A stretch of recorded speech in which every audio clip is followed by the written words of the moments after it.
Welcome to the deep dive.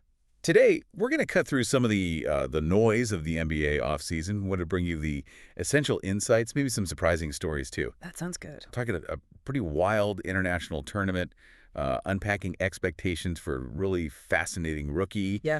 And, well, digging into a major scandal that could shake things up. That's right. And our mission today really is to equip you, the casual NBA fan, with the knowledge to not just follow the headlines, but to truly understand what's important. Yeah. Connect the dots, find new ways to enjoy the game. Yeah. We'll try to be your guides through this exciting and sometimes, turbulent landscape. Okay, sounds like a plan.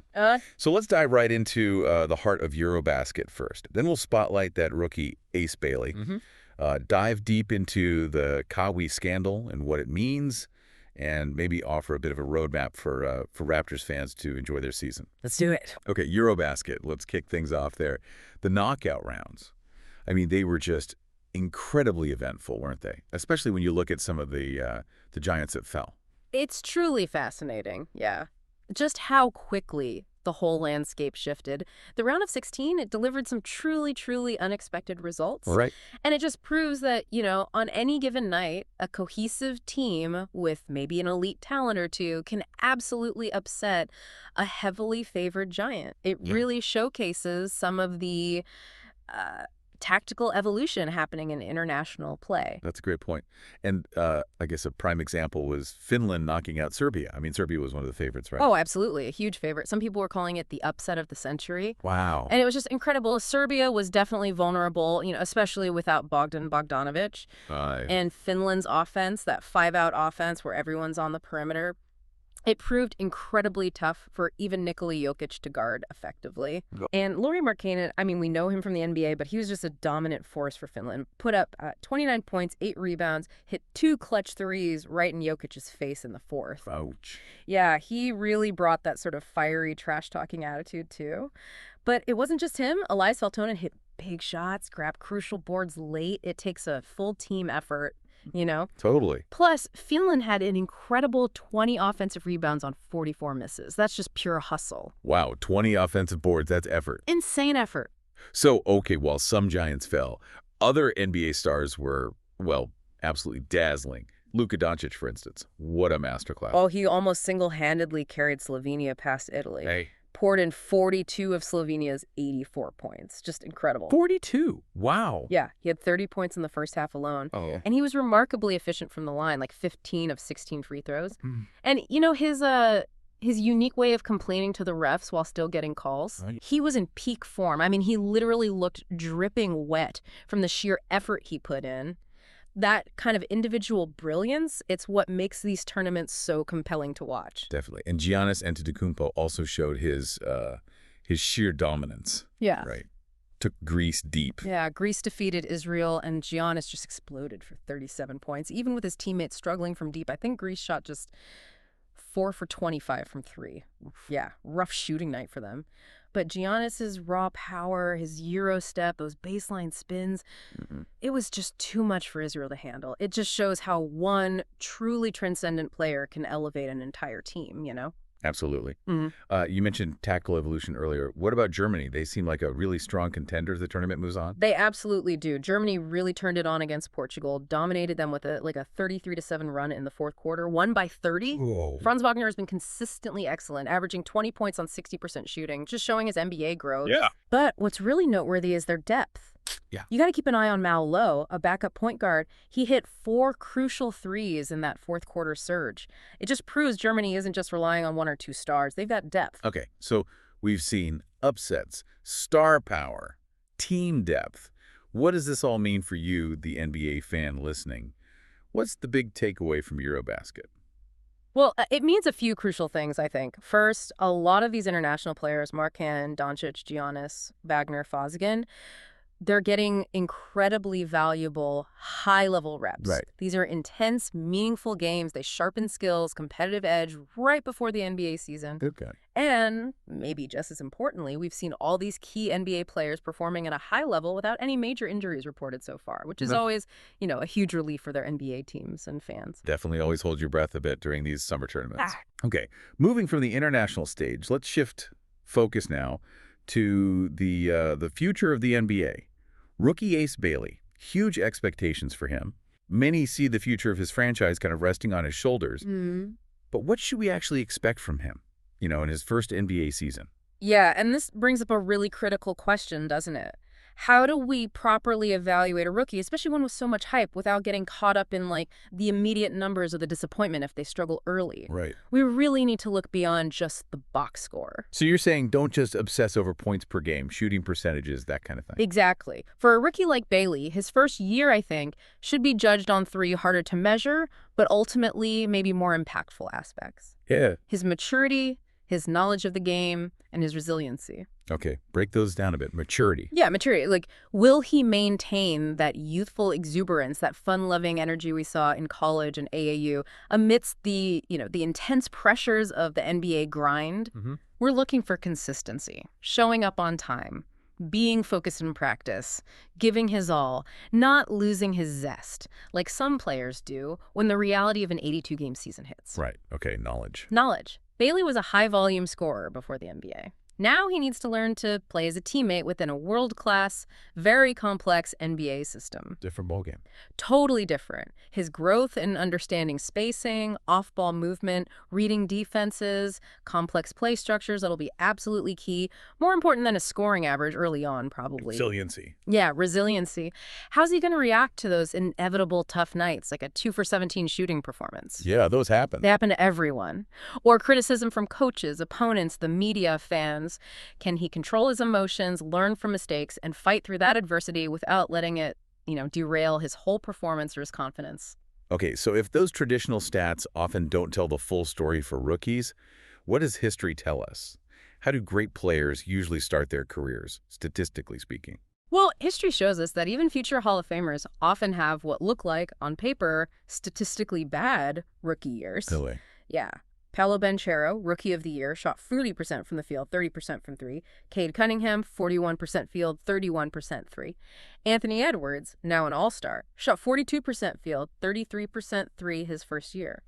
Even Kevin Durant, at just 19 years old, shot 43% from the field and only 29% from 3. Wow, even KD. Even KD. So my informed projection for Bailey this year, shooting-wise, is probably around maybe 39% from the field and 32% from 3, and that's not just okay. It's actually pretty normal for a star in the making who's adjusting to the league. So if we're not looking at the shooting percentages right away, what should we be watching for? What tells us he's on the right track? You should actually be encouraged by high volume. If he's attempting a lot of shots, even if they miss early on, it means he's confident, he's aggressive, he's trying to make plays. Look for high numbers in the other categories, rebounds, assists, even turnovers sometimes, which can indicate he's trying to create and distribute, blocks, steals. Those effort stats, low numbers there, are far more concerning than poor shooting percentages early on. Interesting. And expect to see his progress kind of happen in stages. It'll start with, tantalizing individual moments, maybe a great drive or a pass. Then that evolves into maybe tantalizing minutes where he looks great for a short stretch. Right. Then dominant stretches, like maybe he has a 7-minute burst with 12 points, 4 rebounds, 2 threes, a block, a steal, and eventually, hopefully, dominating an entire game, probably later in the season against maybe less competitive opponents. That's a really helpful way to look at it, a huge shift in perspective. So for you, the listener, don't get caught up in just the immediate box score numbers for Ace Bailey. Yeah, resist the urge. Instead, try to enjoy the fascinating journey of his development. Watch for those flashes of maturity, that growing knowledge of the game, and that resiliency when things get tough. That's where the real story is. Okay, now, let's turn to a story that's causing a real stir across the league. The alleged Kawhi Leonard scandal. This isn't just about one player or one team, is it? It feels like it has huge implications for, the foundational integrity of the NBA, especially for small market teams like the Pelicans, for example. Absolutely. And if we connect this to the bigger picture, this whole situation raises a really important question about fairness and competitive balance, which is vital for every team and ultimately for you, the fan, to actually believe in the integrity of the competition. Right. So what exactly are the allegations here? What's being reported about Kawhi Leonard and the Clippers? Well, the reports, primarily from Paul Blattore, allege that Clippers owner Steve Ballmer funneled something like $28 million to Kawhi Leonard through a sort of shady endorsement deal. $28 million. Yeah. Supposedly with a nonprofit called Aspire, a tree planting organization, for what's described as basically a no-show job. Leonard apparently did no actual work for it. The allegations state that Ballmer himself invested $50 million into Aspire, and $28 million of that went directly to Leonard, if that's true. It's a pretty clear case of salary cap circumvention. How so? Well, it would allow Leonard to take a contract below his true market value with the Clippers while still receiving this huge additional off-the-books compensation, effectively cheating the cap. Is the league taking this seriously? I mean, are they looking into it? Oh, without a doubt. The NBA is actively investigating. They've even hired the same law firm that handled the Donald Sterling case back in the day. Wow, okay. That move alone really underscores how seriously they're taking this, how much gravity it has regarding league integrity. So how does something like this, if it's true, impact teams like the Pelicans? Or really any small market franchise? Why is it so critical for them? Because it fundamentally erodes the fairness that the whole system, the salary cap, the luxury tax, the collective bargaining agreement, the CBA is supposed to provide. Right, the level playing field idea. Yeah, exactly. These rules are meticulously designed to create competitive balance, to ensure that every team, regardless of market size or owner wealth, has at least a theoretical path to contention. If big market teams can just find ways around these rules, well, small market teams that play by them are at a massive, massive disadvantage.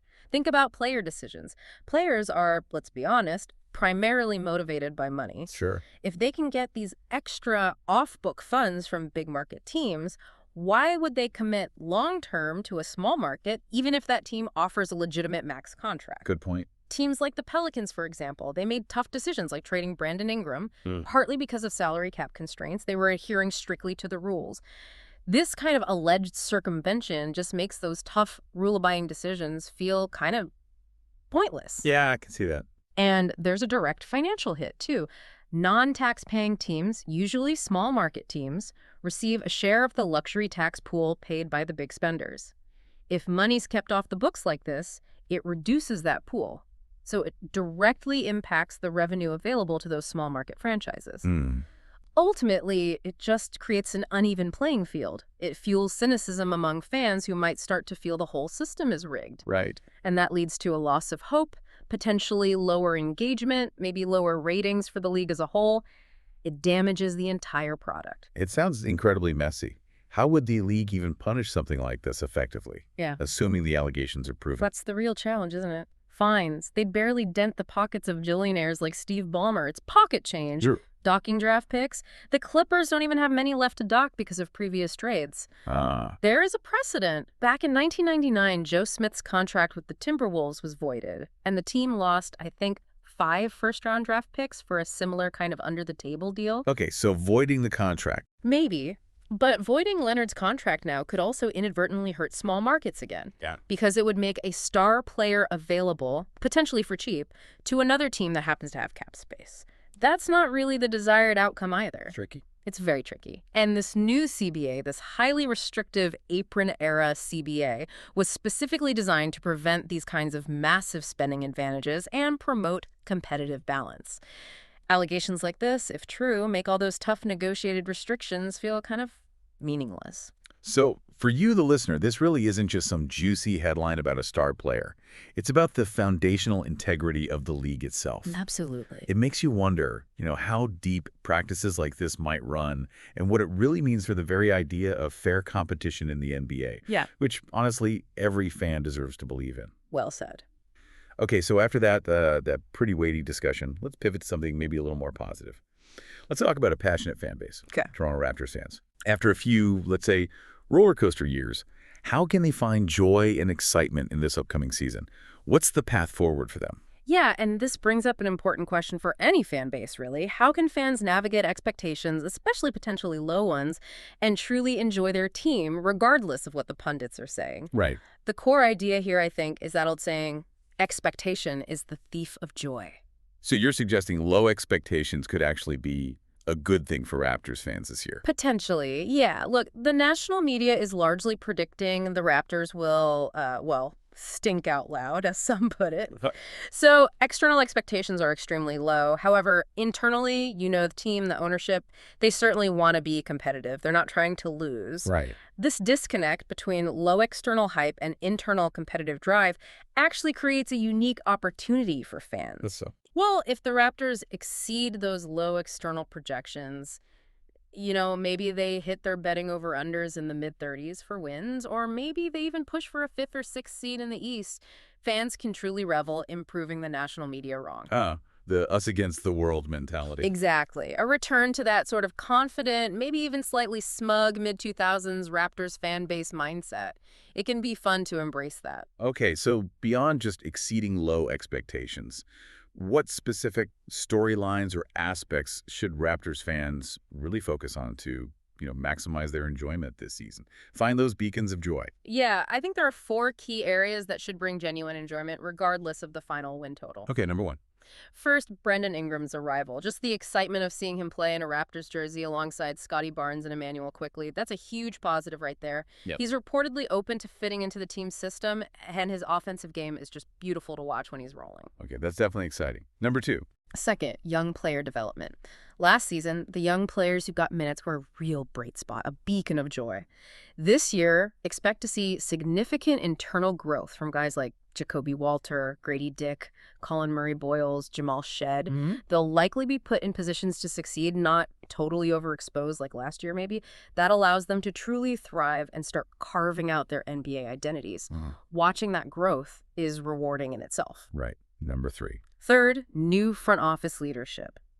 With Masai Ujiri stepping back, it'll be fascinating to observe the finesse fingerprints, let's say, of the new leadership structure with general manager Bobby Webster and Dan Toltzman. Okay. They probably won't make radical sweeping changes right away, but their subtle influence on the team's personality, the types of players they value, the team's direction, that'll be something interesting for dedicated fans to watch unfold. Okay, subtle shifts. And number 4. And finally, maybe the simplest one. A normal regular season. After years of championship contention, then tanking, then this sort of purgatory, fans can just look forward to a full 6 months of competitive, normal basketball. Just basketball. Just basketball. Embrace the ups and downs of a team genuinely fighting for playoff standing, or at least trying to be respectable every night, rather than that frustrating experience of a season that feels given up on by February. It's about valuing the regular season again, the journey. That makes a lot of sense. Just quickly, does the Kawhi Leonard scandal we just discussed, does that change how Raptors fans should view his departure from Toronto a few years ago? For most fans, probably not really. If anything, it largely confirms what many likely already suspected or believed, that he was probably always set on leaving for LA regardless of the championship. Right. Many Raptors fans seem pretty content with that narratively tidy finish, Yeah. Win the championship, have the parade, and then enjoy a less stressed, maybe equally fun title defense season without all the drama surrounding him. The current allegations mostly just add another layer to a story they'd already processed. Okay. So for you, the Raptors fan listening, the key to enjoyment this season really is about resetting those expectations. Celebrate the internal growth of the young guys, appreciate having Ingram, watch the front office moves, and just find joy in the pure competition of a normal NBA season again. It sounds like it could actually be an exciting time to be a fan and just embrace the journey. I think so. It's a different kind of excitement, but it's there.